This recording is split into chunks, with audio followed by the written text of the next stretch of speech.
Hello viewers, স্বাগতম জনাইছো M coverage YouTube চেনেললৈ। ভিউৱাৰ্স, আপোনাৰ বাৰু জানিবলৈ মন যায় নেকি যে আপুনি শুই থাকোতে কেইবাৰ কাটি হয়, নাইবা আপোনাৰ জানিবলৈ মন যায় নেকি আপোনাৰ যেটো দৈহিক গঠন হেয়া পিতৃৰ পৰা আহিছে নে মাতৃৰ পৰা আহিছে, নে আপোনাৰ জানিবলৈ মন যায় নেকি আটাইতকৈ বেছি ব্যাকটেৰিয়া বা ভাইৰাছ কোন ঠাইত পোৱা যায়।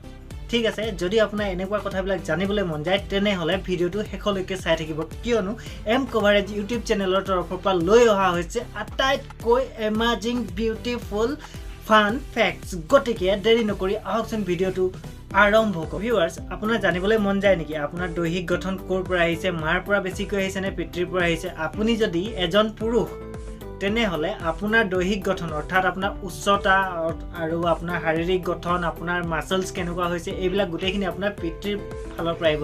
যদি আপোনাৰ দেউতা এজন হৃষ্টপুষ্ট শকতাৱত মানুহ তেনে হলে আপোনাৰ শৰীৰৰ গঠনো ঠিক তেনেকুৱা ধৰণেই হ'ব। কিন্তু আপোনাৰ যেটো মুখৰ গঠন, যেটো আপোনাৰ মুখৰ আভা মানে ঠিক নহব, আপোনাৰ যেটো মুখৰ মানে তো কি বুলি কয় হিন্দীত এটো মিঠাস মানে আপোনাৰ যেটো সকল, সেই বস্তুটো সম্পূৰ্ণৰূপে আহে আপোনাৰ মাতৃৰ পৰা। ঠিক আছে ভিউৱাৰ্স, আমি দ্বিতীয়টো ফ্যাক্টৰ ফালে আগবাঢ়ো। দ্বিতীয়টো ফ্যাক্ট আপুনি জানেনে, আপুনি যদি বিছনাত শুই থাকে ৰাতি, আপুনি নজনাকৈ কিমান বাৰ বাগৰ হলাই বা কিমান বাৰ কাটি হয়। আপুনি যদি ৰাতি শুই যায় আৰু আপুনি যদি সম্পূৰ্ণ 8 ঘণ্টাৰ টোপনি মাৰে তেনে হলে গড় হিচাপে আপুনি 40 বাৰ আপুনি বাগৰ হলাবই লাগিব। এয়া সায়েন্সে গৱেষণা কৰি প্ৰমাণ কৰি থৈছে। গতিকে হয়নে নহয় এটো আমাজিং এটা ফ্যাক্ট। ফ্যাক্ট নম্বৰ 3, ভিউৱাৰ্স, আপুনি জানেনে বাৰু আপুনি আটাইতকৈ সহজতে আটাইতকৈ কুইক ডিসিশন আপুনি ক'ত ল'ব পাৰে। কনফিউজ হৈছে নহয়।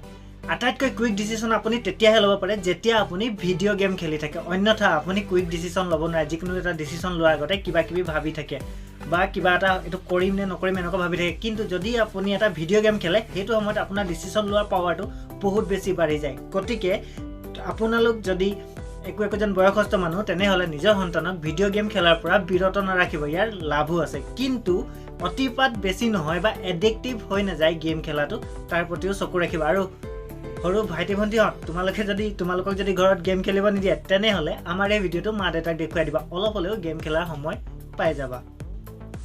ভিউৱাৰ্স, আপুনি বাৰু এজন মিছলীয়া নেকি বা আপুনি মিছা কথা বেছিকৈ কয় নেকি, তেনে হলে এই ফ্যাক্টটো আপোনাৰ বাবে নহয়। কিয়নো আপোনাক যদি কোনোবাই প্ৰমাণ কৰি দিম বুলি ভাবে তেতিয়া হলে অতি সহজে ইয়াৰ প্ৰমাণ কৰি দিব পাৰিব। কিয়নো আপুনি যদি মিছা কথা কয় তেনে হলে গৱেষণাৰ দ্বাৰা প্ৰমাণ হৈছে যে আপুনি যদি এটা মিছা কথা বা এখাৰ মিছা কথা ক'বলৈ আগবাঢ়িছে তেনে হলে আপোনাৰ নাকৰ আগভাগটো অৰ্থাৎ এই অংশটো, মোৰ নাকটো বেছি জোঙা দেই, মন নিদিব, নাকৰ এই অংশটো মানুহৰ গৰম হৈ যায়। আৰে মোৰো গৰম হৈ গৈছে, মই মিছা কথা কৈছো নেকি কেনেবাকে। ফ্যাক্ট নম্বৰ 5, আপোনালোকে হয়তো এইটো ফ্যাক্ট শুনিলে হাঁহিব বা ভাবিব আপুনি মুঠতে কিবা হৈ যাব আৰু আপুনি চিন্তা কৰি নাপাব। আপুনি জানি আচৰিত হ'ব যে বিশ্বত বছৰি প্ৰায় 4 জন ব্যক্তি নিজৰ পেণ্ট চেঞ্জ কৰোঁতে মৃত্যু মুখত পৰে। পেণ্ট চেঞ্জ কৰোঁতে কিবা ভাবি চাইছে কেনেকুৱা পৰে, মই বুজি পোৱা নাই, কিন্তু ভাবিবলৈ চেষ্টা কৰিছো দিয়কচোন। মই যেটো ভাবিছো আপুনি সেইটোৱে ভাবি পাইছে, হয় না নহয়? যদি ভাবি পাইছে কমেন্ট কৰি তলত জনাই দিব। ফ্যাক্ট নম্বৰ 6, ভিউৱাৰ্স, আপুনি জানেনে পৃথিৱীৰ আটাইতকৈ অপকাৰী ভাইৰাছ, ব্যাকটেৰিয়া বা বীজাণু বা হিন্দীত কীটাণু সেইখিনি ক'ত পোৱা যায়। আপুনি হয়তো ভাবিব টয়লেট সিটত পোৱা যায় বুলি ভাবিব, কিন্তু আপোনাৰ চিন্তা একেবাৰে অমূলক। কিয়নো টয়লেট সিটতকৈ আপোনাৰ আটাইতকৈ বেছি ভাইৰাছ আৰু ব্যাকটেৰিয়া থাকে কম্পিউটাৰৰ কিবৰ্ডত।